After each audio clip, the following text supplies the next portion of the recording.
Where's Allison? Beats She's me. making a grand entrance. Fashionably late. Shoot, appreciate y'all coming on time.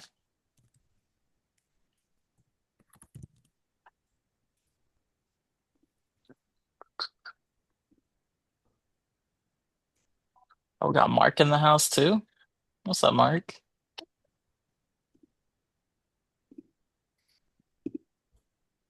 I think we'll give everybody like another minute or two before we start. I think that's fair.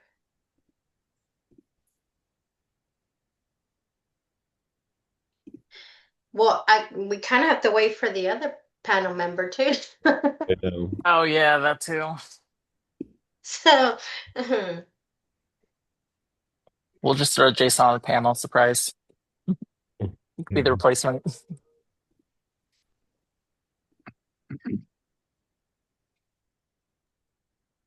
We got Danelle in the house.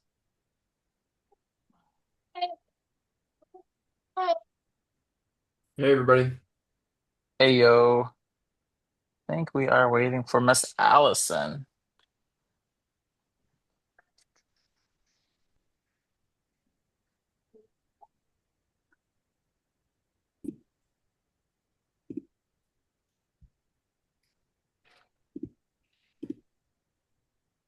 Oh, welcome, Allison. What's up? I'm sorry, I had to log out of Frank's account and log into my own. So Frank's the reason you're late, huh? Come on, Frank. Get your That's stuff together. basically what I'm saying. Yep. I'll work on that. Yeah, do Thanks. better. Thanks. Hey, we love do better. self-accountability. Do good. I mean, just do Do Do good. good. good, Do Frank, good. please. Well, good morning, everybody. Are we all together? Is this happening? It I looks think like it's so. happening. I Okay, think this great. is probably our biggest Zoom call in a really long time. Let's go. It's an important one. Shoot, y'all ready to get rock and rolling? Yeah. Yep. Vianney, you Yes. could take it away. Okay. Well, we just want to welcome everybody on here who took the time and who are panel members. Um, I'm sure they don't need any introduction, but we're going to go ahead and introduce them. Frank Gonzalez, Ross Monson, and Allison Celeste with the Do Good team. And thank you so much, guys, for joining us. We really appreciate your time. I know it's super valuable. So we appreciate you taking the time to come on here and kind of help us out, all of us, I think. So I'm going to start off with, since we want to kind of respect everybody's time and try to get the most out of it within the hour, we're going to go ahead and start. So, Frank, Mhm. what originally drew you to the mortgage industry and what motivates you to succeed each day? I mean, so when I first um, started being, I used to work closely with real estate just in general because I had my own credit repair company. So I would get referrals from real estate agents and loan officers. And I just started to notice, and I also did some business lending. It's called factoring. It's basically like a cash advance for a business. So they weren't great loans, but the payoffs were a lot better than credit repair. So that kind of piqued my interest at first, and then I started having some conversations. And really, what was the straw that broke the camel's back to say was when I went through the process of buying my first home about 9 years ago. The process was just it wasn't very good, and I felt like um, I could do a lot better. So I waited till after we closed, and that next week I started taking classes to become an LO. And then since then, it's been a grind, but now I'm starting to kind of see some of the fruits of that early grind. So, how long have you been licensed? 8 years. 8 years. Yeah.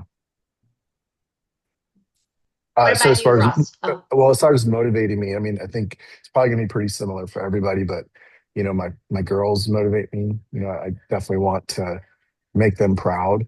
And yeah, that's my biggest motivation. What about you, Ross? When I graduated college, I applied to hundreds of jobs, and the first company to give me a job was a mortgage company. So that's how I got into it. And I was in operations, and I knew that's not where the money's at. So that's when I got into sales in 2018. And yeah, haven't looked back. I mean, it was a grind at first. As to say, what motivates me is like helping clients, like by problem solving, like the rescue deals. And then I like talking with people. And for me too, I like talking over the phone more in person because it's just easier that way. And for me, so it's just, I get what I want out of it by talking to people. Then plus you make great money and you make people happy. What about you, Allison? Well, I ended up in the mortgage business on accident. So, I think that's honestly true for a lot of people in real estate and mortgages. Nobody, graduates high school is like, I want to be a loan officer. I didn't even know what a mortgage was because my family primarily rented growing up. So it was like, what even, you can buy a home and not rent it? That's crazy. So yeah, I was in Austin, Texas. I was a dance teacher there for most my young adulthood. Um, and ultimately, like I was never going to make money. And I was a bad injury away from being unemployed, which is not sustainable as a single mom. So my family, who has been in the mortgage business for a long time, was like, well, do you want to try it? You may like it. And so I started at the bottom. I was kind of the office gopher and did the Starbucks runs and the Jason Jelly pickups and all that stuff. And then just kind of grew from there, cross-trained in a bunch of areas. And then eventually was like, you know what? I think I can do this. And so even though I've been in the mortgage business for 17 years, I've only actively originated for about 7, going on 8 years now. And And then motivation is probably the same for everybody. I yes. mean, Ross likes to make money, so that's his motivation. He likes to Mhm. travel and live a good life. We're all working towards that, but in the meantime, have kids to provide for and all that stuff. So yeah, my boys, my stepkids, I want to make them proud and make myself proud. Absolutely. Okay. Next question. So rhythm is super important in this industry, right? You don't want to get burned out and you also want to keep going. So what are your top 2 to 3 daily habits that help you stay consistent and productive at the same time? Whoever wants to go first. Frank. Okay, so I'll go first. The biggest one for me is going to be, so I'm not a morning person at all. I really prefer not to talk on the phone until after 10 a.m. Doesn't That mean I'm not surprises awake. me because that 8 a.m. text is actually my alarm from you. So I mean I'll text, but I really don't want to like be on the actually have a phone call, which I think that's my biggest. I think that's one of my biggest strengths is just conversation, like being able to talk to somebody on the phone and build that rapport. But going back to your question, as far as like what I feel like the most important thing is setting myself up the night before. So I'll look, around 10:30 o'clock at night, I'll look to see what's next, what's up ahead. And then I'll start to either schedule some emails to go out. Now we can schedule text messages. Like I'll do all those things.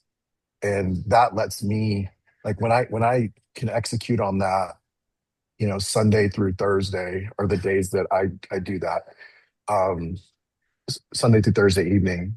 When I go to sleep, I can rest. Like I'm not worried about, oh, I forgot to reach out to that client or I forgot to call that realtor back. Like so that's the biggest thing for me. The second biggest thing for me is just having some type of community. So we have Do Good.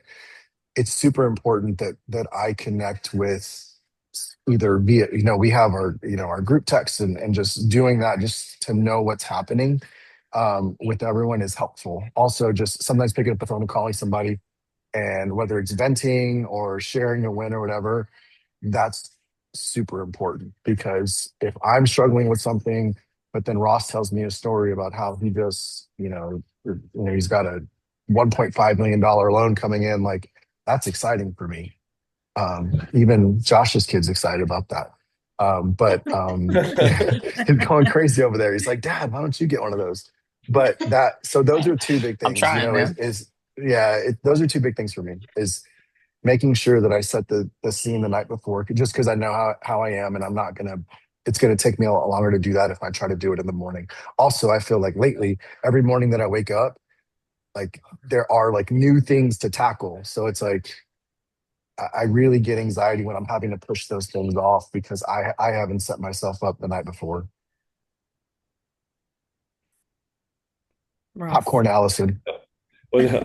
While we We're were, going to keep the same circle going. It'll be Frank, Ross, Allison. well, Okay. I'll piggyback off what he said, the anxiety. So my thing is like the follow up, like you really, I mean, and I think we can always get better. I'm not gonna say I'm the best at it, but follow up, like you need to like for if y'all don't know this, in your text messages and emails, search keywords too if you can't remember like what client it was, like type in game plan pre-approval.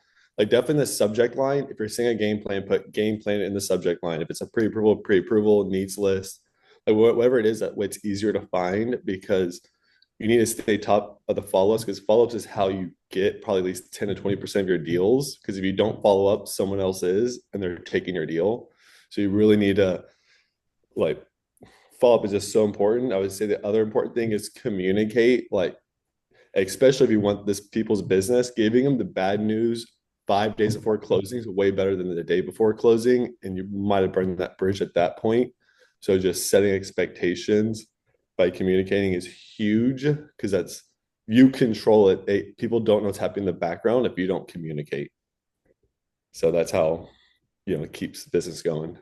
Ross, if I can ask a quick question, because you said something interesting about text messages. So, are you saying that, let's say you have a new client and you're initially going to pre-approve them, you might put something like pre-approval in the text so that you can then search for it later? Or if you say, okay, now that we're pre-approved, hey guys, here's the game plan. And so you have like this sort of consistent language that you might use in each stage of the process that allows you to search those texts in the future?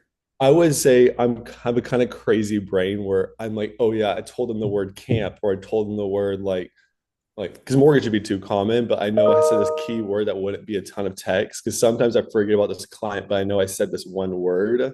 So, but definitely doing the game plan pre-approval, that's a more organized way. But I just know in my head, like, oh yeah, I remember I told this client this, but I can't remember who they were because I don't save clients' numbers, and that's probably bad, but I never save their numbers. So they're always no just random numbers reaching out to me. So but yeah, that's how I do it. Just my brain kind of remembers I told them X, Y, and Z. Like if Yeah. it's not a pre-approval or a game plan, just a lead came in, they haven't even applied yet. Mhm. So Thanks. Yeah, as far as rhythm goes, I'm gonna be straight up with you. mhm. I create my own every single day. Um, Especially because kids, like I'm juggling, basketball practice and sports and just all sorts of stuff within their own world. And then my business is constantly changing. So sometimes what I'm doing to feel prepared ahead of a busy day changes seasonally it just does because I may have a lower month where I can wake up and not have to feel as much pressure and I can kind of ease into my day. But other than that, I mean, Frank said it earlier and I think it's really true, just little hacks like being able to pre-schedule text messages ahead of the next day, because if you get an application in and you know it's there, just sending out a quick text, pre-scheduling that for the morning out to the agent. Hey, we got their application. Our team's going to be reviewing it. We'll be in touch. Like that has changed so much for me because I'm not having to wait until the morning when it's like respectable to text people to get that queued up. So now I'm not only doing that, but everything else that's already kind of found its way to me that morning, it can compile and it can get overwhelming.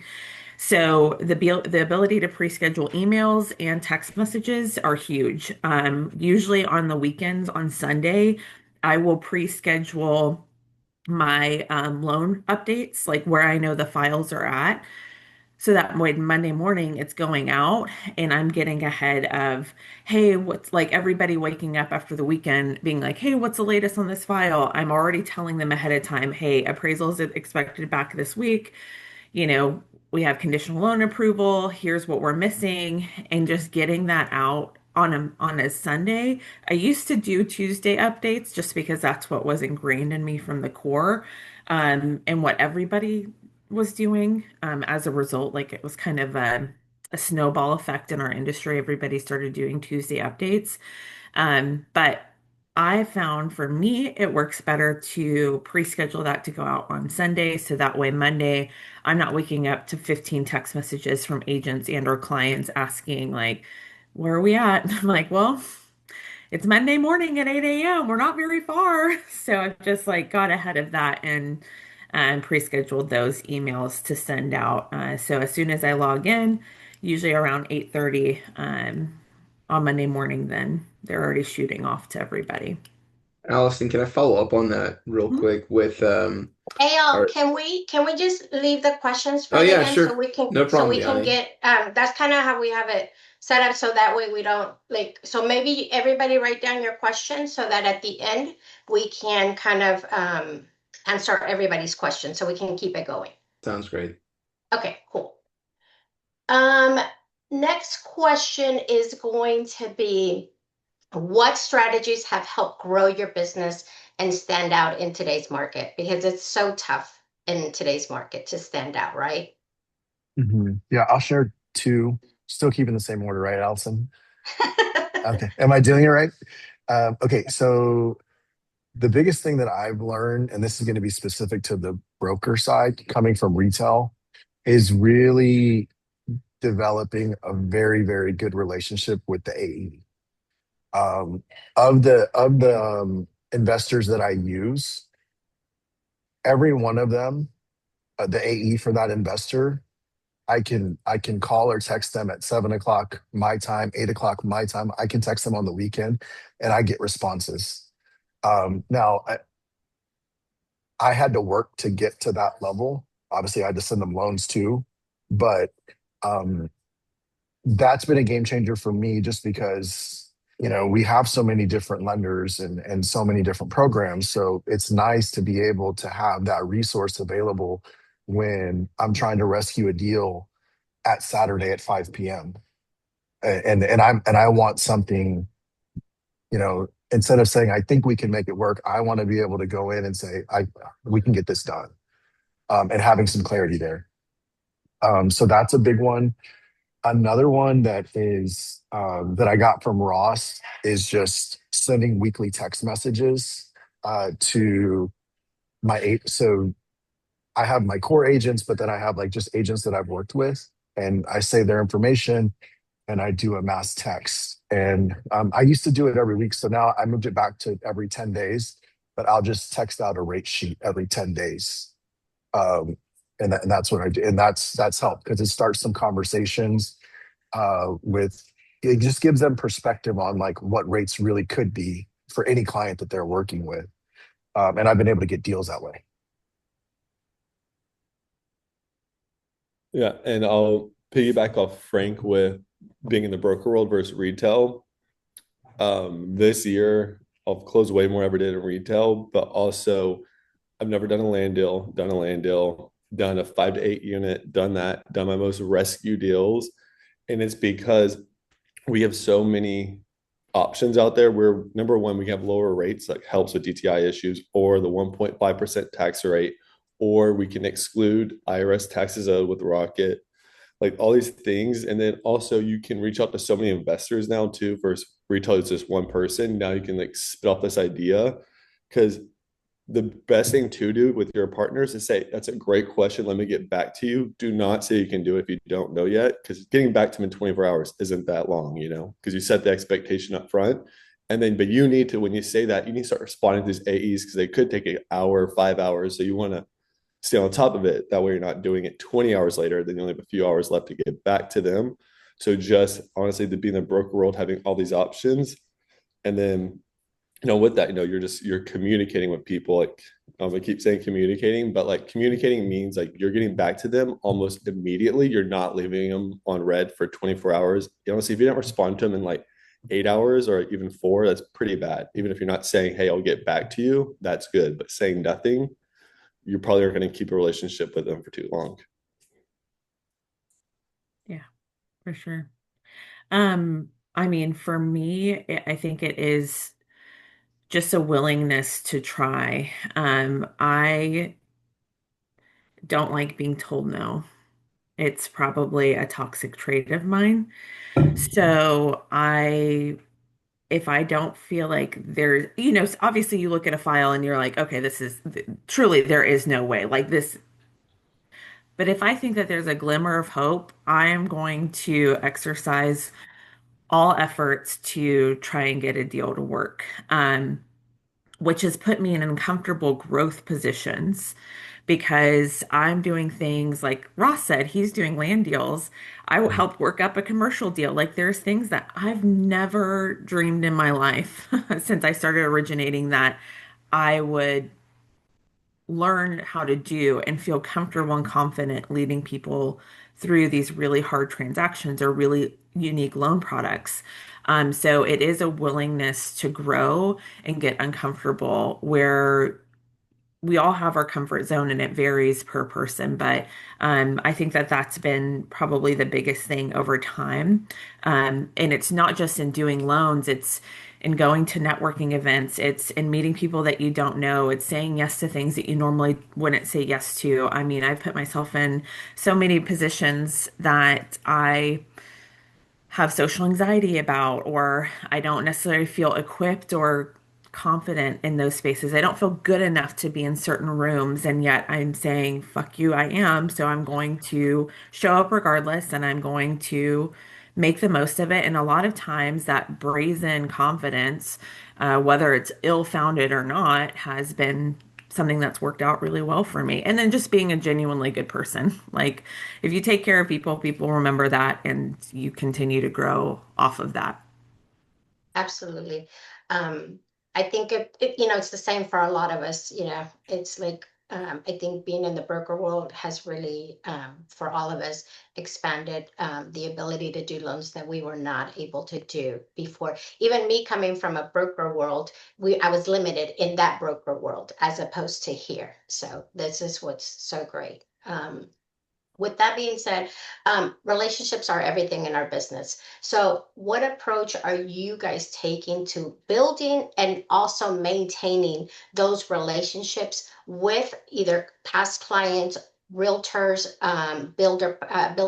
building partners, and just in general, your sphere of influence to, refer business to you? Can't hear you, Frank. You're muted, Frank. Sorry. Okay. Yeah. So for me, like I said, I do like talking on the phone. So I do make calls. I call my agents to check in with them. My top 10 agents. I'll talk to them on a very consistent basis, at least once a week, not via text, but actual phone call. Um, I have been better of reaching out to past clients, but all my past clients will get an email from me every month just with HomeBot, and now they're starting to get the home report also through list reports. So, but on top of that, I mean, I do reach out to them on anniversaries. I'm not going to say I reach out to everyone, but on the special ones, I do. So my theory is this: like once I feel comfortable with someone, I do good in more intimate settings. And so once I've done a loan with somebody and we've gone through that transaction, typically I'm invited to all the barbecues and all the things. So because we become friends.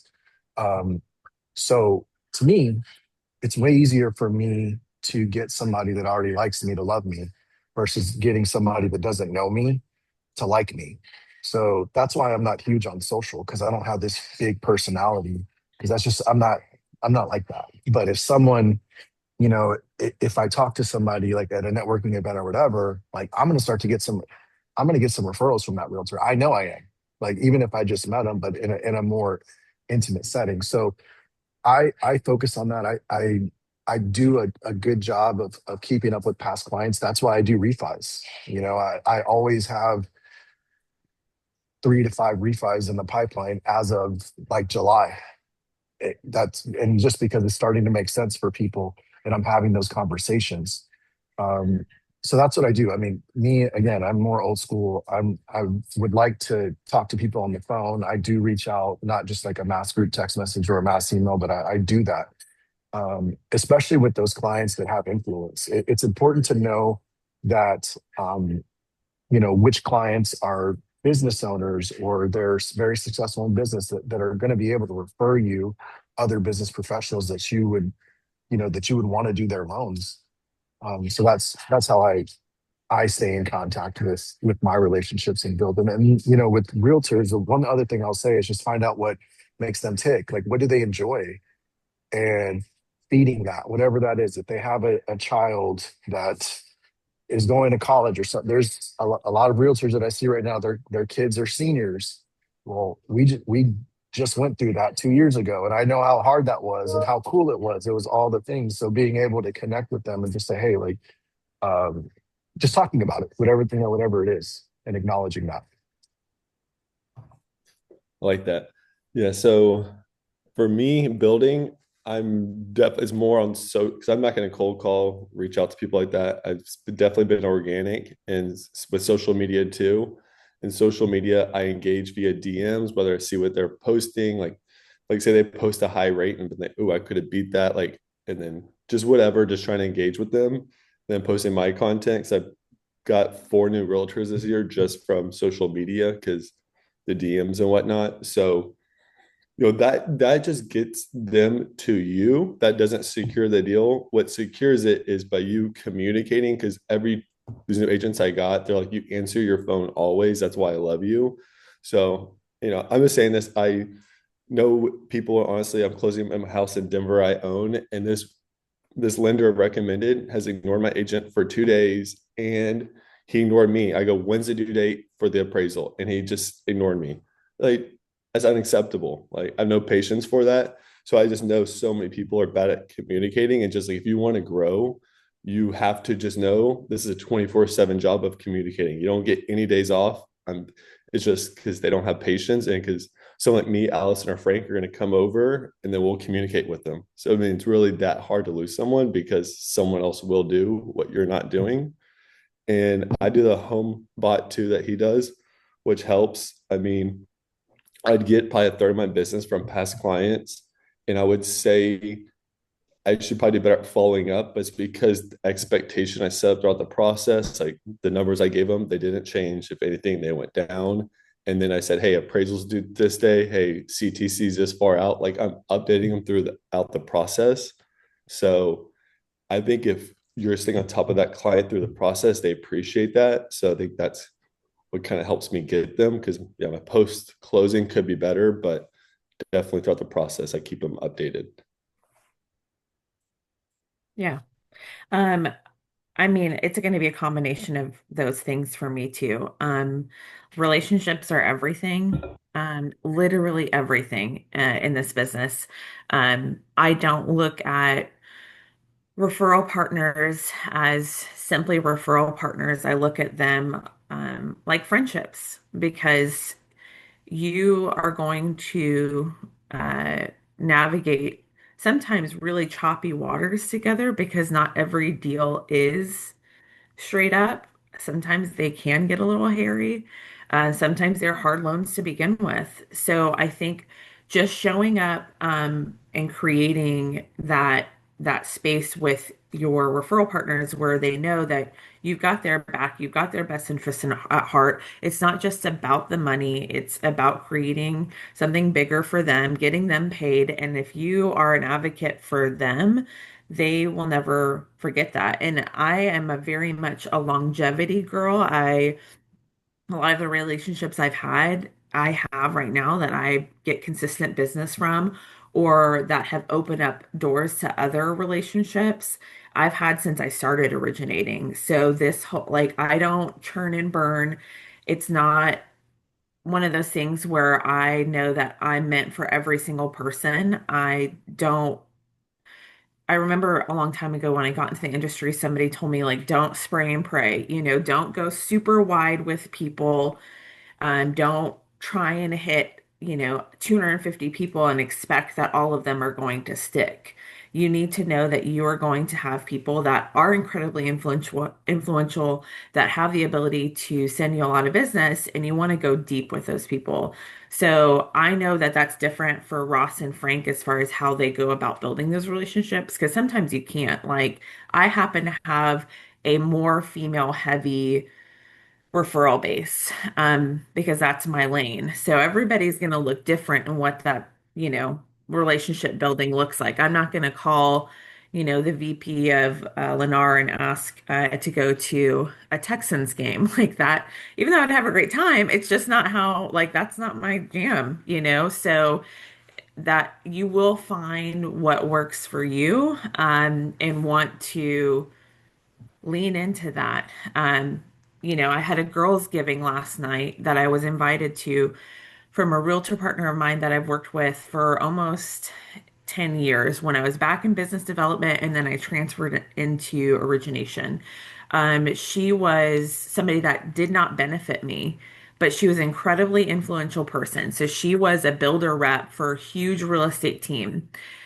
I knew that I was never probably going to get like direct business from her, but she had so many connections that I knew, and I really adored her as a person. So I was like, this is a great person for me. Well, I sat in a room last night with 10 new construction reps from all different builders, and it was a girls' giving. We had a great time. We were doing sake shots, loved it. Um, but after that, I've had five of them text me or DM me and say, "Hey, I know you do, some builder backup business. We'd love to have you in our back pocket." That's because I've retained that relationship with that agent that kind of opened that door to all these other opportunities, because I really like her. I have gone through stuff with her, like we've grown together, but it's a real relationship. So I know it's a long-winded example, but it really is everything in this business. It's the only reason why I feel like I continue to scale is because I have those authentic relationships with people. Absolutely. I think relationships are golden in this business in whichever way form, you create them, like Frank is saying. Find what they like, right? It's a perfect example. And then like you say, sometimes a small relationship that maybe is not going to bring you direct business is going to in the long run. So it's super important to pour into those relationships in the way that feels more comfortable and authentic to you, and that way it'll come across that way to the referral partner, right? So um let's see here. This year, challenges. What has been your biggest challenges in this market? Sorry. Um, so, I mean, so the challenges I've had is just mainly with refining my process and getting better at my process, just with the added volume that I'm getting now. So it's probably different. Like that's how this year was challenging, is like, how do I become more effective and efficient, um, just in this season of lending, to where, I went from, maybe 15 apps a month to now I'm getting one, sometimes two every day. Like it's just different. It's different to handle that. So, for me, just constantly looking at opportunities again, talking with other producers like Allison, like Ross, like do you get, like, talking to people saying, okay, like, you know, how are you guys handling this? I think is very, very helpful. What I will say though is, one thing that I wish people would do more of. So when you talk about a challenging market, like there are some people that they're having a down year, whether that's agents or loan officers, just because overall business is down.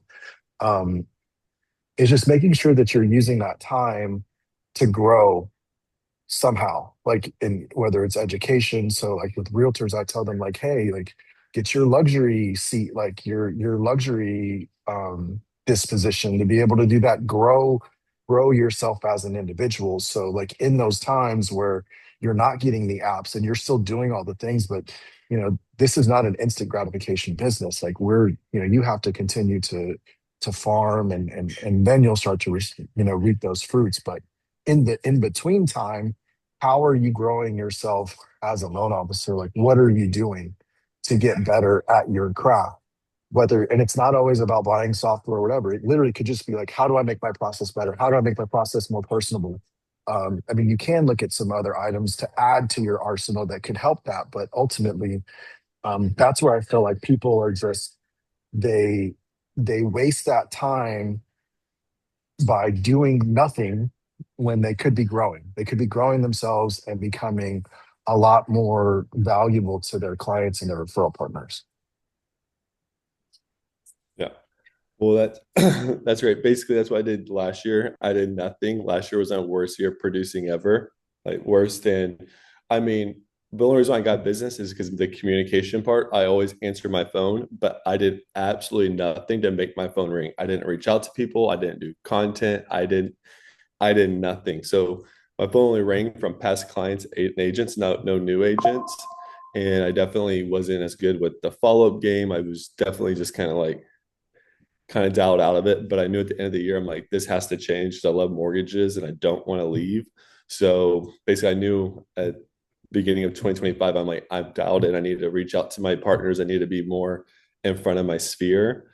And I think that's definitely one of the reasons that helped me grow a lot because I did action to make my phone ring. So just know, look at your day-to-day habits. If you're not doing anything to make your phone ring, that's probably why your production is where it is. So just, I mean, it can be as simple as just saying hey to somebody. You don't even have to like ask them for business, but you don't have to make it too salesy, but it's just staying in front of people and letting them know you're alive and that you still do mortgages. It'll go a long way. I think about when I started in origination, and I I was really hopeful to do like 1 to 2 transactions per month. Like that was my goal when I got licensed and started originating, because that would have made me more money than I would have ever made in my life, which is crazy to think about because that was on retail basis points. So your girl was struggling before then. Um, but that was the goal. And so I had some connections that I made from outside, business sales, and like I just leveraged those. But I knew I didn't have money for ancillary services like HomeBot or list reports or any of these other things, because my production wasn't there. And even when it was there, it was still expensive because I wasn't making a ton of money to like fund those things. So I looked for every free opportunity I could to dig into those relationships. So if I had a deal close, I was sending off a handwritten card to buyer agent, listing agent, and sometimes the title company, because you look at people who have the points of connection when it comes to people who have the capacity to refer you. Title companies have the capacity to refer you agents because that's who their client is as well. You have a mutual client.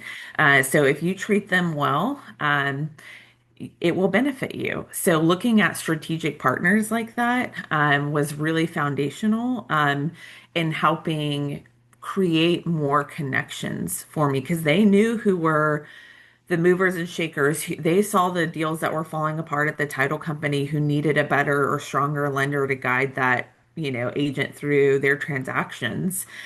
So they offer a lot of visibility to agents' business, and leveraging that. So I think looking for, those things, stepping back and not just looking at agents as being the only, you know, people that we can get referral partners from. There's so many different options out there, so many different other influencers in our space that you can create those relationships with and leverage long term, and you aren't putting a ton of effort or costs behind it. And those are foundational aspects that have carried me through all different levels of growth.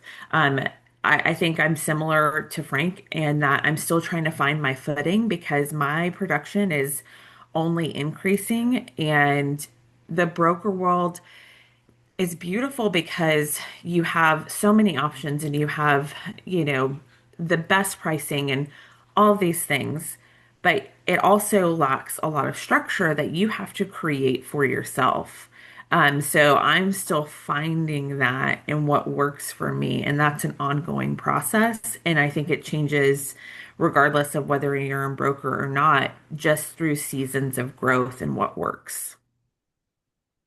I think that's important because I think we were all focusing on the market itself as a challenge, but you guys made a good point that it's our practices, our procedures that also can present a great challenge in a down season and in an up season. Because if you're not ready for it, the business is coming and you're not, you can lose it that way, right? And then that becomes the challenge, right? So I think that was great for you guys to mention that because it's we tend to think challenges always associated with the market and not with our in-house, right? So thanks for mentioning that. And with that being said, let's talk about tools. What tools, systems, and resources are you guys using to keep your pipeline organized and moving smoothly? Because that's super important. Yeah, so I've tried to sign up for probably three different CRMs since I've been here. So I didn't try to sign up. I did sign up and just was paying money for nothing. So I've completely gotten out of that. And it's super basic now. So I use Arrive, which is crazy. But I use our LOS and all the notes are in there. So, I can communicate with my team and we all know we're all on the same page and we can at people when we need something to be done. And I think that I'm tip of the iceberg using Arrive. I think Arrive can do a lot more than what I use it for. But so I use that. And then there's a morning email that I get from my LOA that lets me know what files are on the schedule for that day. And I have that by 9 a.m. while I'm still in my quiet time mode.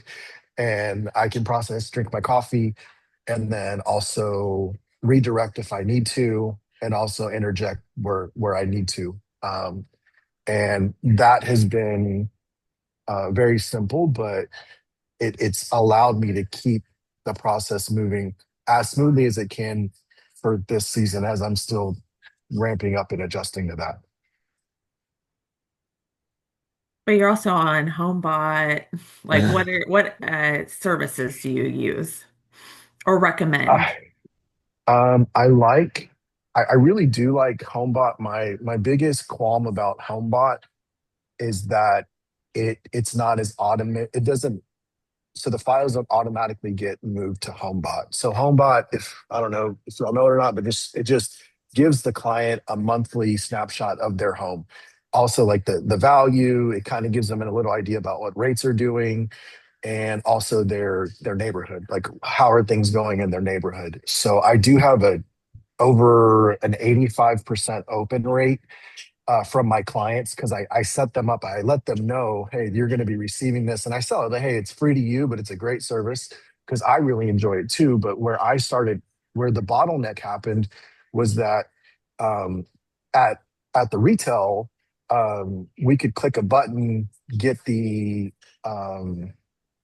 Excel spreadsheet, and just upload it, and they would do it automatically. Well, it's not as easy in the broker side, so there's another one that's called Home Report that's with List Reports that I'm trying out right now. And that one's a little bit more automated because like 70% of the information automatically gets put into Home Report. I still have to do a couple things, but at least they're already there. And it's easier for me to add the different things. I don't have a lot of data on home report. Like it's new. It's like 2 months old. I know that people love list reports. I'm sorry, HomeBot. But other things like for agents, I do have list reports. Some of my more seasoned agents love a list report, so Mhm. they get a lot of use out of that. I do have MBS Highway. Um, I I feel like it's helpful. I know there's people have different feelings about Barry and they feel like he lies, but I think that overall uh, I think he does an okay job, and I've been able to lock accordingly, or I feel like what's at an appropriate time based on the information I have for them. Because I mean that's crucial to, you know, knowing to, especially if you're like going up like if you're competing with other lenders or something like that. It's important to know the market and kind of what's up ahead. But those are the so HomeBot, list reports, home report, and MBS Highway are the services that I use in How my much do you business. think you're paying per month on like combined? Um, so to, I got a really good deal on HomeBot because I've had it for a really long time. So that's only $100 for me, but it's home report and home report and list reports is 250 a month. HomeBot's 100, so that's 350. And then MBS Highway, I pay 1,000 a year. So I don't know Close what is to that? 500 a month. About 500. Close to 500. Yeah. Okay. Yeah, so I use Home IQ, which is like HomeBot. It gives a monthly report to your past clients about the value of their house, and there's various data, which I think it's good, user friendly. Like it's definitely keeps them engaged. And I just did it because of Frank. I shopped around, and it's a little over $100 a month, but I like it, and it's just another tool to stay in front of your clients without having to stay in front of them yourself. But Um, that one gives a little different information, right, Ross? Isn't it? yeah, It's like tell them, like tell you if they've refinanced or yeah. something or. Well, it's cool, yeah. So if you can use it to sell to agents, to where it'll tell agents they've lost deals where it's like a client they sold to a buyer, and then it's sold again, which means that buyer is now a seller. They sold it, so you can tell the buyer, hey, you're not staying in front of your clients, like you lost out on 100,000 in commission. So it's a way you can partner with agents, which agents don't pay for it. By you paying for it, it's basically free Mhm, for them. So you can do that. And also it tells you as a lender how many deals you lost because it knows if that person refinanced on that house. So mhm, it helps you there too. So it's a cool tool for to tell agents, hey, I value add here if you want to do it. So and then mhm, co-brands y'all on the monthly report. And then how Frank said about Arrive, honestly, I use the same thing. It's kind of my CRM. Like take advantage of that notes, like especially for my not approved clients, or like like them working on approving them. I put notes there, hey, told them this game plan, told them I need BOEs, told them whatever I need. So that way, for me who's disorganized, it's a great way to keep you organized. It's a little time mhm, consuming because if they go in each file to see what you wrote. So if you're better being organized, I would recommend, I did it in the past, Google Sheets, and you can make a spreadsheet and a little note section. It's like the same idea. You put notes on where you are in the process, and then I would color code them as like approved, game plan, or under contract. So it kind of helps you stay organized in a quicker setting if you want to just look quickly at your pipeline. So that's what I recommend. Use Arrive at the bare minimum, but yeah, use Google Sheets if you're a little bit more expert at being organized. Love it. Same. Arrive is my growing bestie. I use that and still feel like I'm learning all of the tools that they have built into their system. It's actually much more robust than I think any of us were aware of when we, got our onboarding training. So I think if we could do a follow-up, doing a deep dive with Arrive would be really nice, just so we can make sure we're learning all of the ins and outs of their system and make sure we're using it at the highest level because Frank said it. We've tried different CRMs and seeing what works. And ultimately, a lot of the capabilities were available and arrived. So just using that at a higher level. But I'm on list reports right now as the only, I think, like active thing. And then MMI offers some cool features as far as letting you know what former homes that you did the loans for, like what the status of them are, if they're being relisted. So it's cool because then you're like, oh, this person's listing their home again and I did their loan back in 2020. Let me follow up with them and see where they're at in the process. um, Outside of that, I leave a decent part of my budget per month for gifting. So whether that's sending flowers to certain people, birthday gifts, etc., that seem to go further as far as that relationship component than any ancillary service that I was signed up with. Doesn't mean there's not value in them. I think it just changes per LO and what season you're in. And so I've been through handwritten, that was a service that we used for a long time to send out handwritten notes, HomeBot, list reports. Um, there's literally so many. Bomb for newsletters, and it's really just about finding what works for you and what you actually use. Because I was paying for Bomb for probably a good year, and I think I sent out two newsletters. So it's not something that worked for me right now and that I was actually leveraging. So it wasn't a smart use of my money. Instead, sending really nice bouquet of flowers to somebody who referred me a builder is a better use of money for me. Allison, I know you Yep. mentioned MMI. I'm just gonna very quickly, are you using the Rocket discount? Yes. Okay, so just want to note for people that if you're interested in MMI, don't just pay for Don't it. pay full price. Yeah. Yeah, yeah, don't pay full Mhm. price. Get it through Rocket. Can talk about this some other time. Just want to mention it. Yep. Yeah, I think it's nice to see like Frank seems to be like fully automated on systems. Ross is still using Google Sheets. I love, all the spreadsheets and then send a comment. So it's different because she's doing gifting, which I also do. I do a combination of that. So I think it's so cool to see how our top producers are doing very different things and getting kind of to the same level, right? So pick or choose from, if you don't have the money, the Google Sheets, the, whatnot, the handwritten notes, the, $5. I actually on my desk have a whole bunch of Starbucks gift cards, send them out, that sort of thing. So it doesn't have to be expensive, but we do need to do something. Hmm. One more, two more questions. And I'm going to condense two into just two for timing. Um, what advice would you give your younger LO self and a new LO? So it's kind of like together. Like what would you wish you knew starting out? Like if someone told you now that you're at this level, and what would you tell an LO that's coming to you and saying, I want to be or a person that's like, I want to be an LO. hmm So for me, like I really wish I would have known about. I wish I wouldn't have believed any of the bad stuff about the broker world in the beginning. I wish I would have. I think a lot of us kind of feel that way.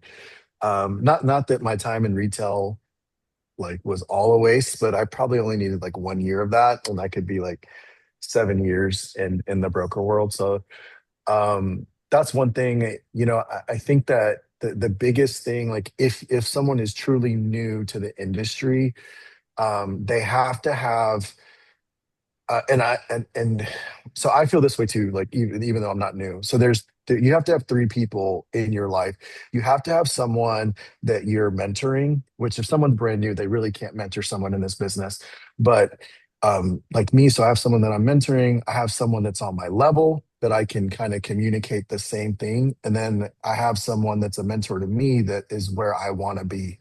So at the very least, if you're new to this industry, you have to have like someone that you can go to that you can vent up and say, I'm having these issues, because whatever those issues are, they've probably handled that. They've been through that, you know, plenty of times, and they can give you advice on how to get through that. So having that that mentor type person is crucial. And I think it's a benefit too if they're in the same company, because you can speak more candidly about whether it's an investor or the LOS. Like, you can speak a lot very specifically on what the issue that they could be having is. Ross's turn. I would say thinking your phone's gonna ring because it's not just gonna ring itself. And but yeah, I never really did cold calling any of that stuff. So my phone rang because social media, and then I met agents, and then those agents talk highly of you because you save a deal or whatever. So it's definitely gonna be a slow way to get your business if you're gonna do it like that. But I had the patience for it, and I was an assistant while I did it, so it's kind of double dipping. So, but you need to, like, if you're doing, I would just say probably total like 10, 20 deals a year, you definitely need to like make a reason for your phone to ring, or just do exceptionally well those 10, 20 deals for you to like, for those people to be wowed and have raving fans talk behind your back in a good way. Because I think that's what helps me. My friends, my sphere are always hyping me up. Like, they hear the word mortgage, they're like, Ross, call Ross. And you just need to, it's the best free marketing you can do. So, and when I'm with my friends and stuff, I don't talk about mortgages all the time. You just need to like drop little subtle hints, because you don't want to be that annoying friend just talking about yourself all the time. You just want them to trust that you're an expert. And I would say too, the communicating and set expectations, because when you're so new, you just want any deal you want. But the worst thing you could do is ruin that potential relationship because you overpromised and underserved. So I think it's um, you definitely need to take the relationship seriously and don't get too overzealous of what you could do. And another thing too, which has helped me a lot in the broker world, I've had deals, 3 deals now where I made less than $1,000. One deal did it for free because I definitely dropped the ball. And because that deal did for free, I already got 2 full paid deals from it. And the other 2, they referred me a client from it. So it's, you need to understand, making crumbs over here could make you tens of thousands over there. So just understand, like, it's not always about the money, it's about the relationship. That's good. That's Yes. real talk. Mhm. We all joke. I think it's a running joke now between everybody and Do Good. Like 99% of my deals are borrower paid. Uh, and it's not that it's a good habit to be in by any means, but it's because A, I don't want to fight on the deal. I just want to win it. But B, I'm making more money than I've ever made still per transaction comparatively to what I experienced. And then C, if I'm taking care of the client, people don't forget that and they continue to refer me. And so if it does mean doing a deal for 1,500 bucks, like I won that deal and it's $1,500 more in my pocket than I would have had I not dropped it. So like I will take that all day long. So I think that that's a big thing, keeping those things in perspective. Obviously, we want to hold on to our money. We want to protect that by all means necessary. And I'm growing in that space a lot. I think Chad, Jason, and Nick will probably agree that we've made some progress in those spaces. I was going to Um, say it's not just a joke with Do Good. yes, yes. That's They funny. all know. Nick That's definitely had to funny. sit down with me in the first couple months of joining, like, hey, you don't have to do this. You know that, right? I'm like, oh, but That's funny. I mean, now I'm averaging much more per deal, so it's a good habit to continue to grow into. But at the same time, it is a strategy. Ross said it. Sometimes you take an L on a deal, but it opens up so many other opportunities. So, Mhm. as far as advice that I would give myself, I think it's just like don't believe the things you tell yourself, because I held myself back in so many ways. I stunted my own growth because I was scared that I wasn't going to be smart enough, good enough, knowledgeable enough as an LO. And I did not step into spaces sooner that I could have and I should have. And so looking back, I think it's easy to look at your production. Maybe you're doing 5 million or less per year, let's just say as an example, and you think like you're not going to be, a producer that's doing 10, 15 or more million a year. And I'm going to challenge you and say that that's a limiting belief, and that you need to refresh your mindset because everybody is capable. I am no better than anybody here. I am a very broken human being. And yet, in spite of my own brokenness, I continue to grow and succeed. And so I think that would be the advice that I give myself and to everybody that's struggling with those same thoughts. You are so much more Mhm. capable than you likely give yourself credit for. Um, and and keeping in community is going to be the difference maker in your success. Frank mentioned it, just being able to pick up the phone and talk through a deal with somebody that you're questioning yourself on, or if you're having a shitty day, being able to talk through those things, or if you're having a great fucking day and you need to talk to somebody who's going to gas you Mhm. up and keep that energy going, they likely need it too. And energy Yeah. is transferable. So I think that if Hmm. you hop on the right, a phone call with the right person, anybody Yeah. here is going to answer that phone call. Ross, Frank, myself, anybody else within CTC that is a safe space for you and that you will vibe with, pick up the phone, ask them these questions offline. Hmm. And I Yeah, guarantee you probably will be able to deep dive more than we have in the past hour. for sure. One thing I just wanted to say that I think is, I just want to reiterate how important it is something that Ross said. So going back to in this mindset of like you're newer or whatever, the the intra marketing that you can do in a transaction is huge. Like, because when you get on a new purchase transaction, let's just say you already have a relationship with that realtor that referred you that client, but there's a listing side, right? There's a whole other side of it. So for you to be able to show up for them and give them the updates ahead before they're asking you, and also that title company, which Allison had mentioned before. Like I have title companies that refer me business, refis. Like they'll see this refi, like, hey, I saw this thing, like this, we got this CD, and it seems, and this is coming from a title company, and it's not my sister. It's another title company. So they're like, hey, this is kind of. Do you think you can beat? I'm like, oh, dude, all day long, I can beat that. So, um, I forgot that piece that I did early on, and I did a really good job early on of what Ross said. When I had a transaction, I would really go above and beyond to everyone that was in that transaction, other than other than the client, the other people that are involved, Mhm. because it does make a difference. Absolutely.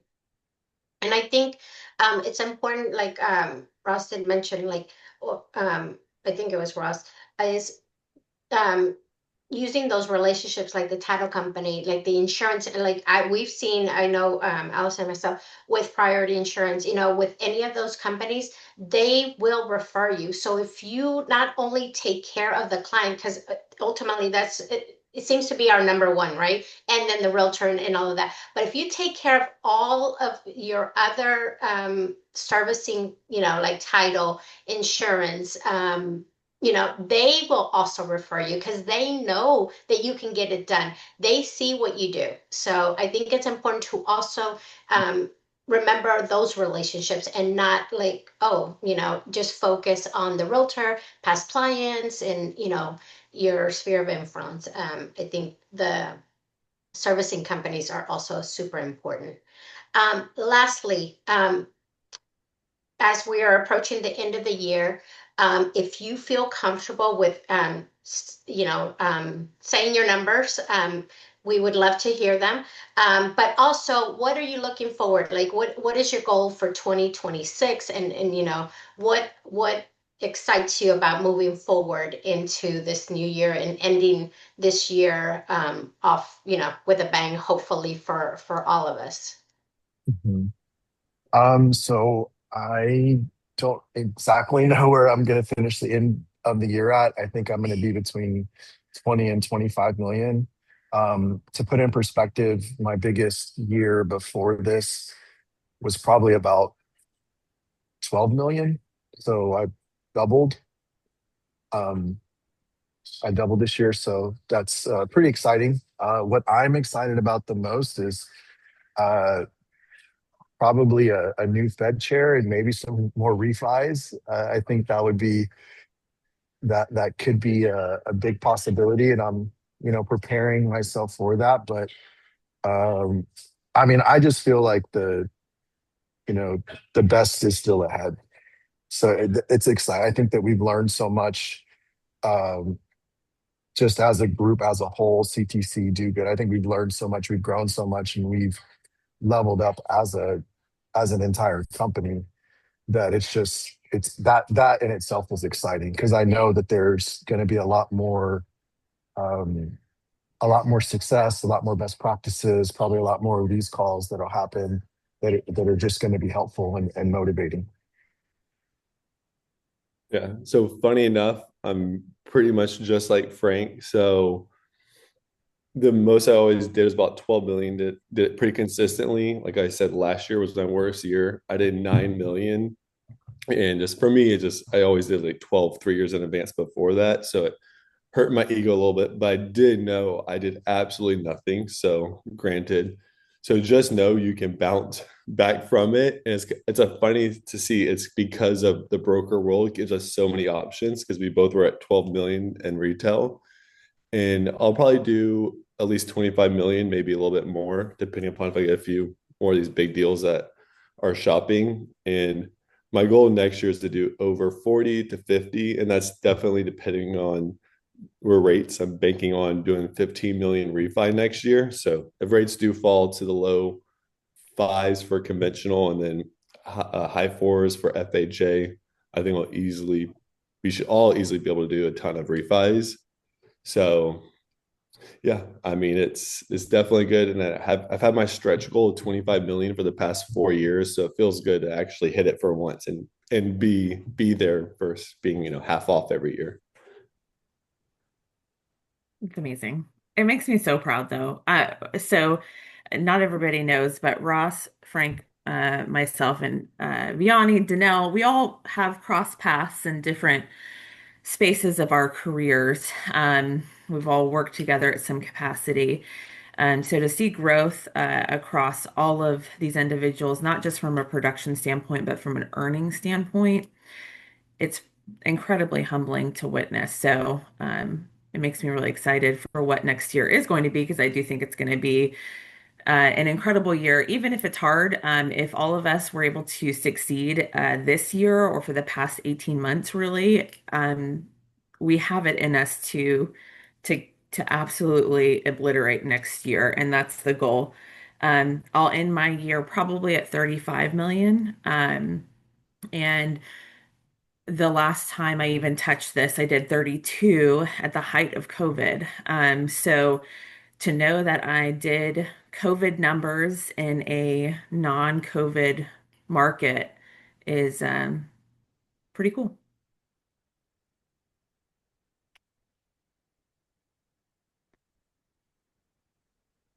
Yes.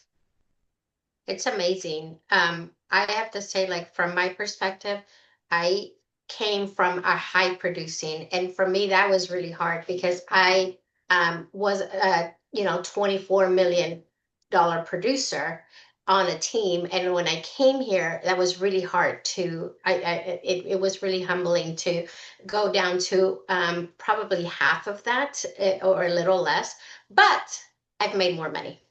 I've worked less hard. So that, it was really hard for me because I had to, like, my husband kept telling me, but you're working less and you're running and you're going to this and you're doing that it was really hard for me. So again, coming from another broker world, and this has been totally night and day, because of the way this is set up. So it's been really great for me in that regard. It's tough as from an ego standpoint, coming from 24 million to this, but when I look at the bank account, I'm like, but it is a little, but it has been really great.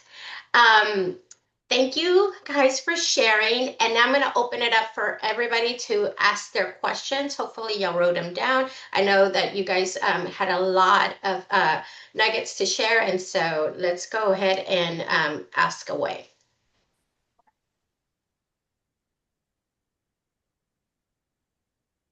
I got one. This is Chad. Can Go you hear ahead, me Chad. okay? Yeah. Yes. Okay, good. Ask away. So and maybe I'll start with Allison on this one, and you guys can chime in as well, Ross and Frank. But I think a lot of loan officers, they're happy to maybe get one deal a month, maybe two is like exceptional. But you guys are at a different mindset where you're trying to get to 5, 6, 7, 10 loans a month. How do you think, and which some months you guys are actually doing? So if you want to even go higher than that, like, this is going to the next level that y'all talked about, maybe 15, 20 loans a month. I mean, getting to that next level. How are you going to like scale your business? Well, how did you scale your business to get maybe from 2 loans to 5, 6, 7 loans a month? And what do you think you're going to have to do to get to that next level past that?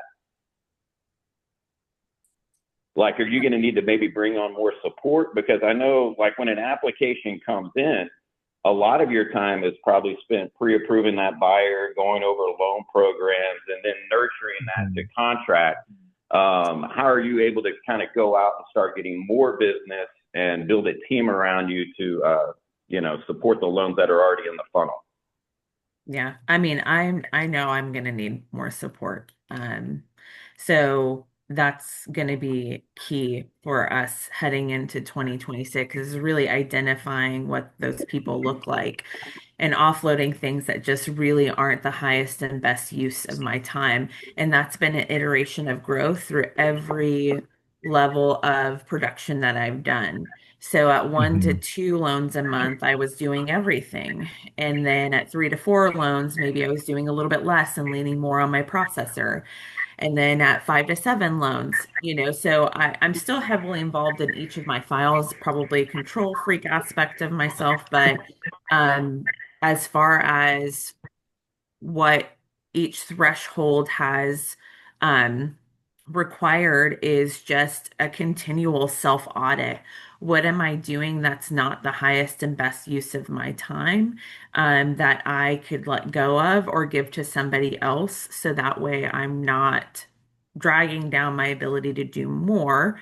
Um, I think as kind of starting out, it was very consistent on those foundational aspects, those weekly updates for clients in process, just like without a shadow of a doubt, those were going to be sent out. At certain points in my career, when I was doing less production, I was also doing lead tracker updates. So sending out updates on active leads consistently so that those agents who weren't even following up with their own leads were getting something from their LO.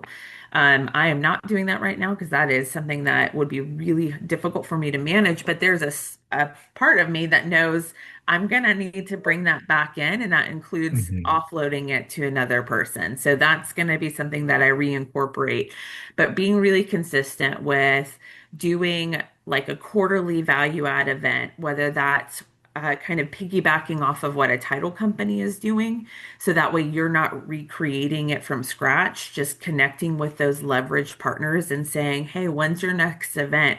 Can I be a part of it? Can I bring lunch? Can I speak on it? Whatever that looks like, plugging into those paces and knowing that it's a non-negotiable. You need to have at least X amount of events per year. And that's what it was. It was starting off with handwritten notes, then it was leveraged events, and it was those pipeline updates, and just each level of growth incorporating something else that helped me scale, including content, including a newsletter.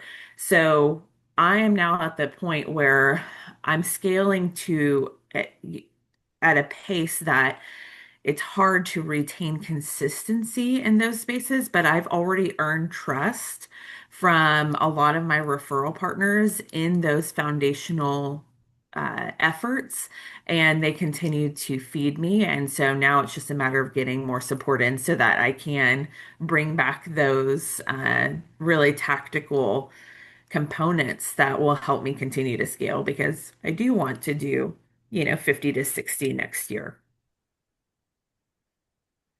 Yeah, Great, thank you. I like that. Yeah, I mean, what Allison said, I definitely think I'll need LOA sooner than later. Just it's more or less for those. Like think about the leads that don't apply. The leads that you reached out, you talked to, you don't remember their name and you don't remember their number because you didn't save it.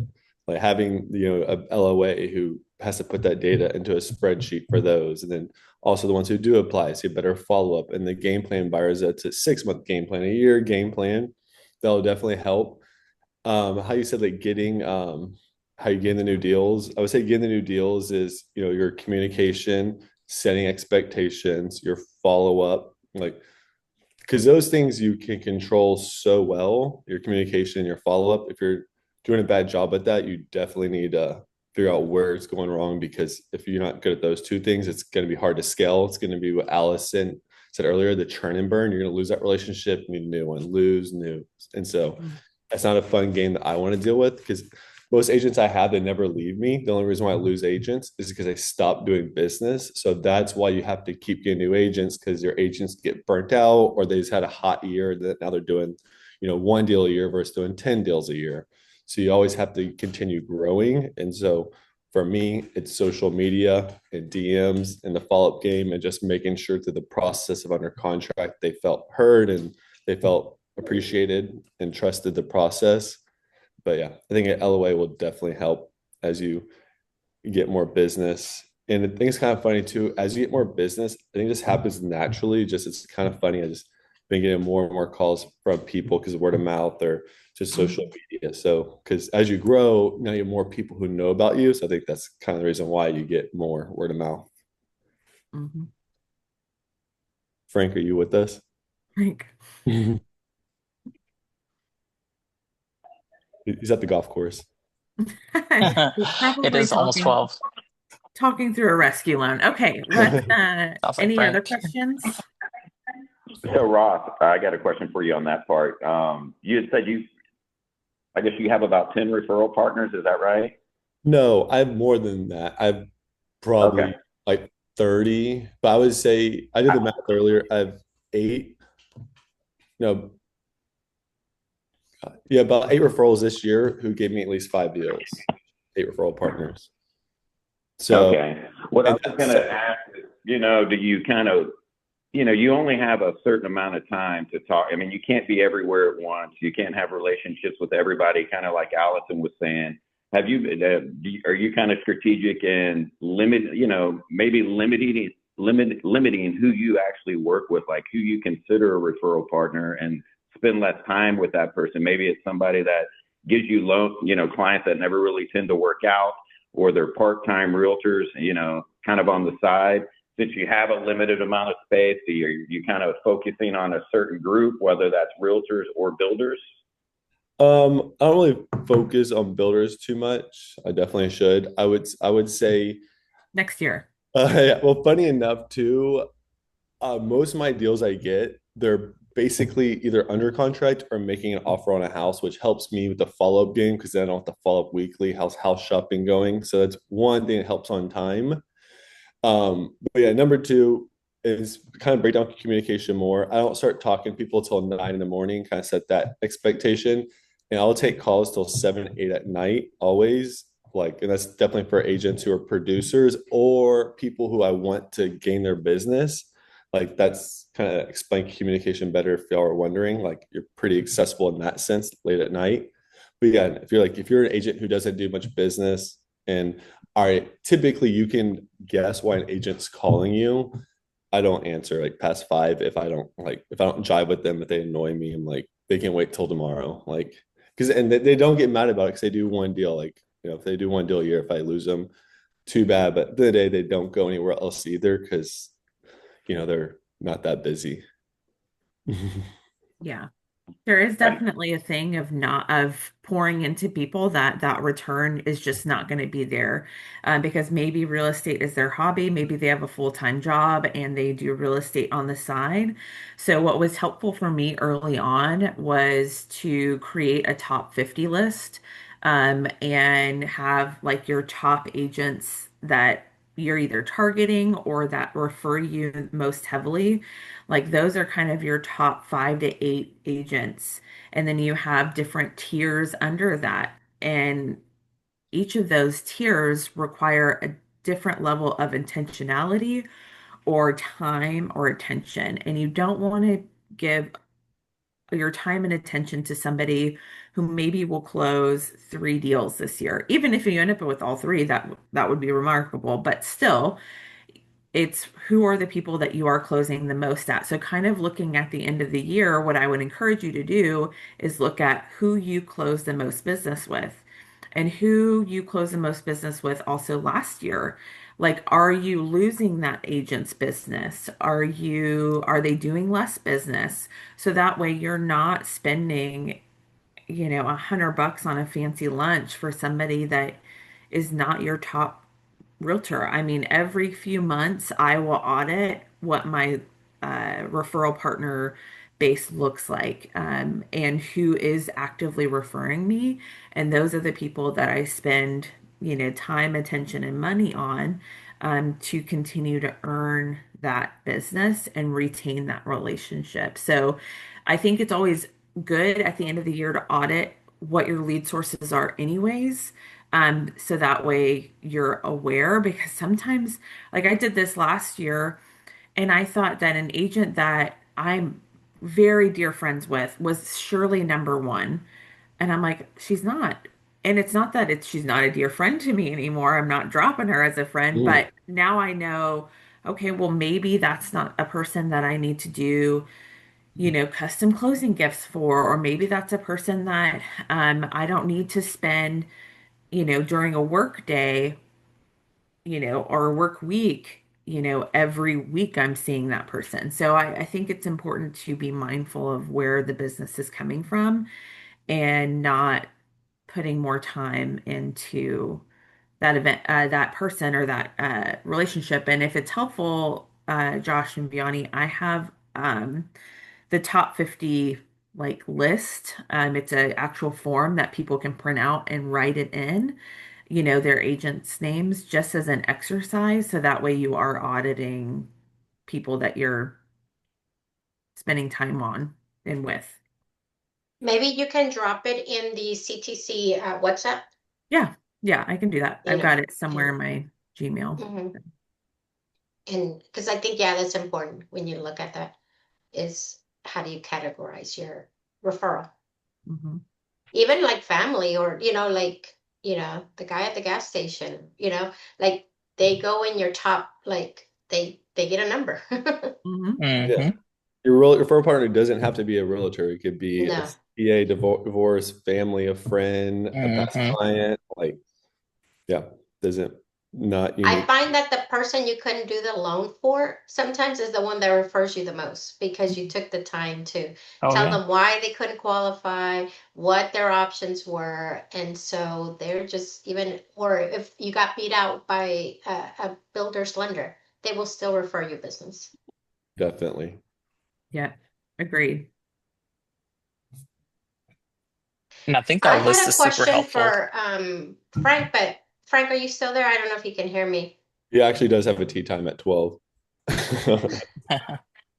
Well, maybe you guys know. I know he talked about sending out the rates via text. How does is it the way he does it in the group text to Yeah. us? Okay. No, it's not that. I can send you, it's like a Canva little spreadsheet. It says like FA. Ah, okay. I was wondering how he does that, because he talked about sending it out to the realtors.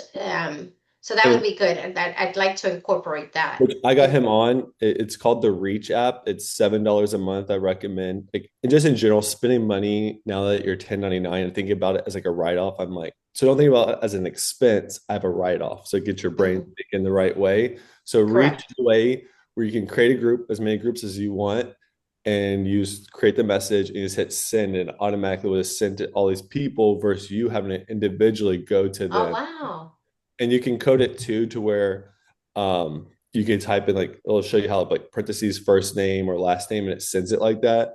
I really reason why I don't do that because in case I have someone's name misspelled, that'd be embarrassing. So I just don't put a name. I just put like hey or good morning, good afternoon, whatever. But you can really customize it to seem very like unique to them.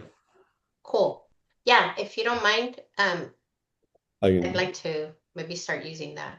Yeah. Is this called a reach? Like you're reaching for something? Okay. Josh put it in the Mhm. chat. Any other questions, guys?